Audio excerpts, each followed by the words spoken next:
So, masuk pada slide seterusnya, kita tengok contoh dia. Okey, Encik Ahmad, ini dah masuk pada pengiraan. Kamu tengok buka buku teks muka surat 76. Buka buku teks muka surat 76. Ini dah masuk pada pengiraan. Dekat contoh 16. Okey, mari cikgu tunjuk dulu contoh dia macam mana pengiraan dia. Okey, sebab nanti ada latihan cara pengiraan. So, dengar betul-betul. Okey, Encik Ahmad menerima penyata kad kredit untuk bulan Julai 2019 daripada Bank Sentosa. Okey, dia dapat patu penyata. Patu penyata. Okey, menunjukkan Encik Ahmad ni mempunyai jumlah terkini, dia tertunggak 5,200 dekat akhir-akhir ni. Dan sekali ni dia ada baki tertunggak 5,200 pada bulan Januari ni. Okey, anggap bahawa Encik Ahmad tidak menggunakan kad kredit pada bulan Februari. Februari dia tak pakai. Jadi kita masuk pada soalan 1. Berapakah bayaran minimum yang harus dibayar oleh Ahmad? Okay, tengok Ahmad dekat atas ni bayaran minimum sekurang-kurangnya dia 5% atau RM50. Jadi kita ambil dulu. 5200 darab dengan 5%. Okay, tak boleh. Kita kena ada subjek. Kena ada subjek. Tulis subjek dia. Jumlah terkini. Jumlah terkini adalah 5,200. Okay, 5,200. Okay, 5% kan bayaran minimum kan? Tulis bayaran minimum adalah, dia kata 5%. So, 5%, 5/100 darab dengan 5,200. Cuba tekan kalkulator, dapat berapa? 5% darab 5,000. Tak payah, dah ada jawapan kat sini. 260. Okey, jadinya bayaran minimum, udah kata begitu. Apa ni? Ifan Hakim ni. Tak apa, cikgu kena teruskan juga. Okey, so bayaran minimum kita adalah 260. Jadinya, kamu ada pilihan. Sama ada kamu nak bayar, tengok dia beritahu kan. Bayaran minimum 5% atau minimum 50. Kamu nak pilih yang mana? 260 atau 50? Kita tak boleh pilih. Kita akan ambil yang nilai lagi besar. Okey, 260. Habis cikgu, macam mana pula yang 50 tu? 50 tu, kamu bayangkan kalau hutang kamu pada hujung bulan tu, kamu ada 200 je. Bila 200, kamu hutang kad kredit 200. Bila 200, kita darab dengan 5%, dapat berapa? Kalkulator 200 darab 5/100. So, RM10. Bayaran minimum kalau ambil pada 5% ni, RM10 je kamu minimum untuk bayar. RM10. Jadi, bank tak nak terima. Minimum dia kena bayar RM50. Sebab tu dia ada dua pilihan, 50 ataupun amount 5%. Macam tu. Boleh faham tak? Nak cikgu explain sekali lagi? Sama ada RM50 atau 5% bayaran minimum tu. Okey, masuklah pada ini. Jadi ada dua pilihan untuk pembayaran minimum. Ada, cikgu explain je lah balik. Untuk bayaran minimum ni ada 5% atau 50. 5% atau RM50 ni bergantung kepada situasi. Kalau situasi tu hutang dia contoh 5,200. Bila darab dengan, boleh tak saya nak bayar? Lepas tu orang person A ni nak kata saya nak bayar minimum 50, saya nak bayar RM50, boleh? Tak boleh. Sebab minimum dia tengok 260, sangat tinggi. So dia kena bayar 260. Tapi kalau person B ni dia punya hutang kad kredit dia akhir bulan tu 200 saja. Jadi bila darab 5%, dia adalah RM10 je. Saya nak bayar RM10, boleh? Tak boleh. Minimum bank akan terima hanya RM50. Dia tak boleh kurang daripada RM50. Macam tu. Itu situasi dia. Okey, B, jadi dia punya bayaran minimum dia kena bayar 260. Okey, masuk pada soalan B. Jika Encik Ahmad membuat bayaran minimum untuk bulan Januari dan tarikh penyata adalah 15 hari daripada tarikh tamat tempoh tanpa faedah, apakah baki dalam penyata bulan Februari untuk Encik Ahmad? Okey, nampak banyak tapi tak banyak pun. Okey, kamu kena keluarkan dia. Baki belum dijelaskan, tulis kat sini. Baki belum dijelaskan. Keluarkan maklumat dia. Adalah RM 5,200. Tengok kan, pada akhir bulan ni dia punya hutang dapat penyata 5,200. Okey. Lepas tu membuat bayaran minimum. Okey, jika Encik Ahmad dia dah buat pembayaran minimum. Kita pun tolak lah pada bulan Januari. Dia buat bayaran minimum ni sebanyak 260. Tolak 260. Bila tolak 260, jadi dia punya hutang sekarang adalah 4940. Okey. Bila 4940, kita ni, jadi ini akan dikenakan charge. Okey, dia dapat duit penyata kat sini 5,200. Lepas tu awal-awal dia bayar 260. Jadi dia ada hutang lagi 4940. Jadi 4940 ni akan dikenakan charge. Charge apa? Charge perkhidmatan. Okey, charge perkhidmatan. Tulis kat sini charge perkhidmatan. Okey, sebelum tu tengok dulu tempoh charge perkhidmatan. Tempoh charge perkhidmatan. Okay. Tempoh charge perkhidmatan adalah selama berapa? 15 hari. 15 hari. Okey, 15. Untuk tempoh charge perkhidmatan ni kamu kena per dengan 365 selama setahun. Okey. Ini adalah tempoh charge perkhidmatan. Okey. Lepas tu kita pun nak kira faedah dia. Faedah yang dikenakan. Bank ni akan kenakan faedah. Dikenakan. Yang ni lah kat bahagian ni. Okey, kamu pun macam mana nak kira? 4940. Baki yang belum dijelaskan ni. Tengok je dulu cikgu explain. Nanti buat latihan kamu akan nampak. 4940 ni darab dengan apa? 18 per 100 dikenakan charge. Kan 18 darab dengan 15 per 365. Okay. Betul. So, kita dapat 3654. RM36.54. So, charge perkhidmatan kita kat sini, charge perkhidmatan lah. Charge kewangan, sorry. Charge kewangan dia adalah kat sini RM36.54. Dekat ni. Daripada 4,940 ni dikenakan charge sebab dia tak bayar kan. RM36.54. Jadi, dia punya pembayaran adalah jumlah terkini. Sebab kan dia tanya baki dalam penyata untuk Februari kan. Jumlah terkini dia adalah RM yang dia belum bayar RM4,940 tambah dengan RM36.54. Charge kewangan. So jadilah dia punya belum bayar RM4,949.7654. 7654. Okey. Kat sini masuk pada soalan B. Okey. Dah habis pada B tu, kita masuk pula jika Encik Ahmad terlupa membuat pembayaran untuk bulan Januari. Apa baki dalam penyata bulan Februari Encik Ahmad? Dia tak bayar pula pada bulan, dia tak bayar langsung pada bulan Januari. Jadi ini ibaratkan yang B ni, dia kalau dia bayar pada mula-mula 260. Tapi kalau dia tak bayar langsung macam mana? Berapa dalam penyata dia? So, kamu masuklah tengok pada yang baki belum dijelaskan. Okey, kamu tengok kat sini kan. Encik Ahmad ni, cikgu lukis sikit. Encik Ahmad ni, okey, dia tak bayar dapat penyata 5,200. Okey, dia tak bayar langsung pada bulan Januari. Ni penyata bulan Januari. Jadi ni 5,200, tempoh yang dikenakan charge kewangan 15 hari. Okey, sebab 15 hari kan.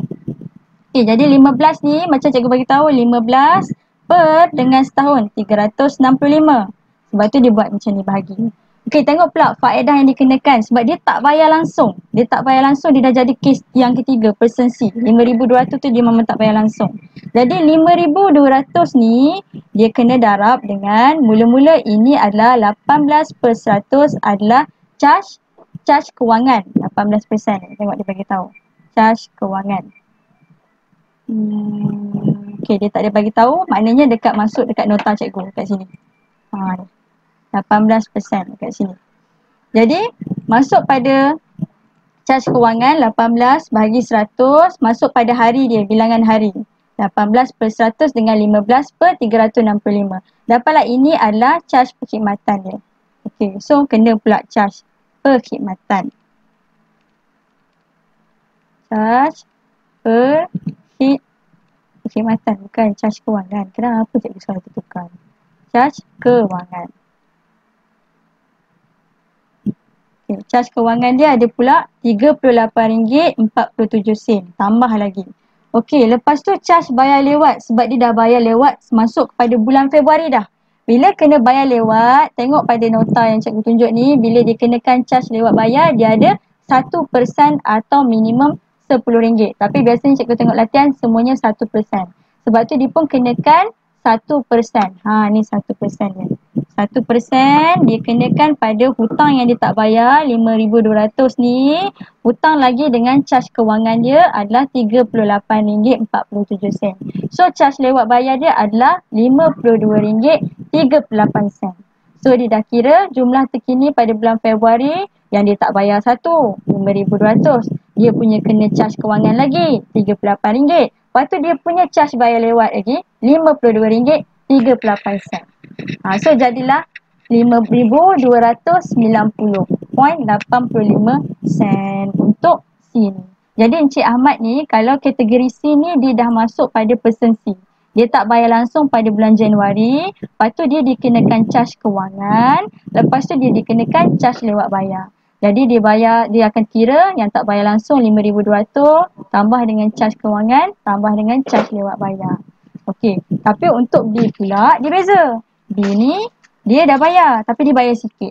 Dia masuk dekat ni. Dia bayar minimum 260, dia akan kena charge kewangan. Sebab tu dia tambah 2 saja. Tengok kat sini. Ni yang dia bayar separuh, dia dah bayarkan waktu awal-awal ni 260. Akan tambah dengan charge kewangan. Nampak beza kat sini? Okey, habislah kat sini. Dah habis untuk HP3. Masuk pada yang terakhir HP4. Dah nak habis dah kelas kita. Sekejap je. Menyelesaikan masalah yang melibatkan penggunaan kad kredit pada latihan yang diberikan dengan betul. Okey. Dengan betul. Okey, kita sebagai pengguna kad kredit harus sedar tentang kelebihan dan kekurangan kad kredit. Kita kena aware kelebihan dan kekurangan kad kredit ni. Kita harus mengambil kira pelbagai faktor sebelum menggunakan kad kredit seperti baki had limit yang sedia ada, aliran tunai semasa dan sebagainya. Ini kena kita tahu je lah. Okey, tengok contoh yang ini. Contoh 17. Contoh 17. Encik Chin ingin membeli satu beg tangan buatan Perancis secara atas talian. Beliau melayari internet. Kita nak beli handphone. Okey, kita nak beli handphone atas talian. Tengok dekat internet, jumpa dua promosi. Syarikat L di Singapura menawarkan harga promosi 250 SGD, nilai mata wang Singapura lah, untuk tempahan daripada luar Singapura. Charge kiriman akan dikenakan 50 SGD. Okey, syarikat V pula, ini dua. Yang kedua, syarikat V di Malaysia menawarkan harga promosi 799. Hantaran adalah percuma untuk semua tempahan ke alamat tempatan. Okey, jadi dia nak pilih syarikat A ke syarikat B. Dia bercadang membuat pembayaran menggunakan kad kredit dan beliau faham bank akan kenakan charge tambahan 1% ke atas setiap transaksi daripada luar negara. Andaikan kadar semasa pertukaran mata wang untuk ringgit Malaysia ialah waktu tu adalah RM1, SGD dia 34. Sebagai pengguna yang bijak, tawaran manakah Encik Chin harus pilih? Berikan justifikasi. Okey, kita bahagikan dua ni. Okey, untuk yang pertama, syarikat L ni, dia punya beg adalah 250 SGD. Singapore dollar adalah 250. Jadi, kita nak tukarkan nilai mata wang dia lah kepada Malaysia. Jadi, kita pun darab. SGD, darab harga promosi lah. Harga, dekat sini. Harga promosi adalah, kita kena tukarlah dulu nilai mata wang dia. 250 darab dengan 1.034. Okey, sama dengan berapa? Tekan je kalkulator, cikgu tengok sini tu lah. 735.29. So ini harga promosi dia. Harga untuk beg ni. Kalau dekat Singapura. Lepas tu kita tengok pula, kalau dibeli dia ada charge kiriman. Cas kiriman berapa? Tengok dia bagi tahu kat sini 50 Singapore dollar. Okey, jadi 50 darab juga 1/0.34. Jadi kita dapat berapa? Tekan je kalkulator, dapat 14706. Okey, ni nak beli barang dekat Singapura ni. Dekat Singapura. A ni, case A. Jadi 147.06. Dah settle dah. Bayar harga beg, bayar harga kiriman. Tapi dia kan nak bayar kad kredit. Kad kredit pun ada pula charge tambahan 1% ke atas setiap transaksi. Okey, jadinya kamu pun charge tambahan 735.29. Charge tambahan. Okay, charge tambahan kita pun buat berapa dia punya ni? 735. Is it 735? Yes, betul. 735 sebab dia bayarkan transaksi tu 735.29 darab dengan 1% charge tambahan dia. Jadi kita dapat berapa? RM7.35. Ini untuk charge tambahan. So keseluruhan dia untuk kena bayar harga sebenar yang perlu dibayar. Harga sebenar yang perlu dibayar adalah, kamu tambah kat sini semua. 735.29 tambah 147.0.6 tambah dengan RM7.35.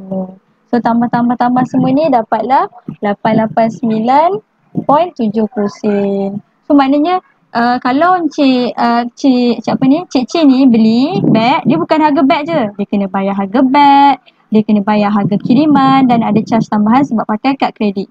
So harga dia jadi 889. Itu untuk kalau beli dekat syarikat Singapura. Masuk pula kalau dia beli dekat syarikat Malaysia. Harga promosi hanyalah RM79,799 saja. Jadi harga yang dia perlu bayar adalah 799. Jadi dia tak ada charge tambahan. Sebab charge tambahan ni kalau dibayar pakai kad kredit pun charge tambahan hanya dikenakan bila setiap transaksi daripada luar negara. Jadi kalau dalam negara dia tiada ada charge tambahan. So kita tulis sini charge tambahan tak ada. Okey, charge kiriman percuma. Tengok, penghantaran adalah percuma. Charge kiriman adalah percuma. So tak ada. Jadi dia hanya perlu bayar harga sebenar yang perlu dibayar. Sebenar yang perlu dibayar adalah RM799 sahaja. Jadi dia sangat jimat dekat situ. Jadi tengoklah ayat kat bawah tu, walaupun harga, kita buka buku teks. Di sini. Walaupun harga promosi, tengok kat sini kan dia tambah ni. Jadi dia ada punya bayar 889. Tapi kalau dekat syarikat B ni 799. Okey, kalau kamu buka buku teks sekarang, tolong baiki sikit ayat ni. Pakai pen ke pakai pensel, tolong betulkan. Tengok ayat dia ada salah sikit. Walaupun harga promosi yang ditawarkan oleh syarikat B, bukan syarikat B, syarikat L. Betulkan. Ambil pen atau pensel, bukan V tapi L. Syarikat L adalah lebih murah. Memang ditawarkan murah, tengok harga dia. 735. Compare dengan syarikat B ni, dia 799. Jadi dia lagi murah. Namun, harga sebenar yang akan dibayar adalah lebih tinggi. Sebab apa? Sebab ada charge tambahan. Okey, dekat sini kita tengok definisi dia. Definisi apa? Definisi kredit. Definisi hutang. Dan definisi belanjawan peribadi. Itu yang pertama. Yang kedua, cara kita handle cara pengurusan kad kredit dengan bijaksana.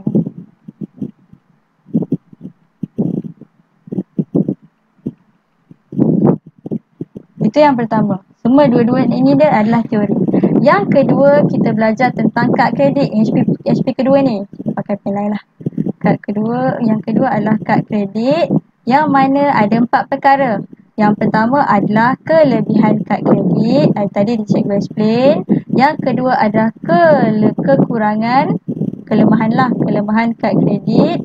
Yang ketiga syarat kita. Macam mana kalau kita nak ambil kad kredit ni, ada syarat-syarat dia. Dan yang keempat adalah tanggungjawab dia. Tanggungjawab bila kamu mohon kad kredit ni, kamu pakai kad kredit ni, dia ada tanggungjawab dia. Okey, masuk pada HP ketiga adalah pembayaran dia. Yang ni cikgu nak tekankan sangat-sangat nanti sebab yang ni ada pengiraan dia. Okey, HP 3 ni dia melibatkan pembayaran hutang kad kredit. Pembayaran ni macam cikgu bagi tahu ada 3 situasi. Situasi A, person A, situasi B, situasi C. Okey, A, B dan C. Untuk A ni, cikgu tunjuk kat atas je lah. Untuk A ni kalau dia bayar habis. Ni paling bagus. Jadi tiada charge dikenakan. Okey, untuk B ni bila kes dia bayar dulu. Dia dapat pada penyata pada bulan Januari ni dia hutang 4,000, dia bayar dulu minimum dia. Bayar 5%, lepas tu akan ada lebihan tu dia akan dikenakan charge kewangan. Sama ada 15, 16, 17 atau 18%. Jadi dia kena tambah kat situ. Okey, jadi yang kes ketiga pula untuk person C, kalau dia tak bayar langsung. Dia dapat penyata bulan Januari ni 4,000, dia tak bayar bulan Januari. Jadi maknanya masuk pada bulan Februari 4,000 ni. Dia akan dah lah dikenakan charge kewangan antara 15 hingga 18%. Dia juga akan dikenakan charge lewat bayar sebanyak 1%. Okey, itu untuk kes C. Okey, kena tengok balik kat sini. Dan yang terakhir adalah HP4. HP4 kita belajar apa tadi? Kita tengok balik. Cara menyelesaikan masalah melibatkan kad kredit. Ini bila pecah-pecah lah. Penyelesaian masalah dia. Penyelesaian masalah. So, itulah 4 perkara yang kita belajar hari ini.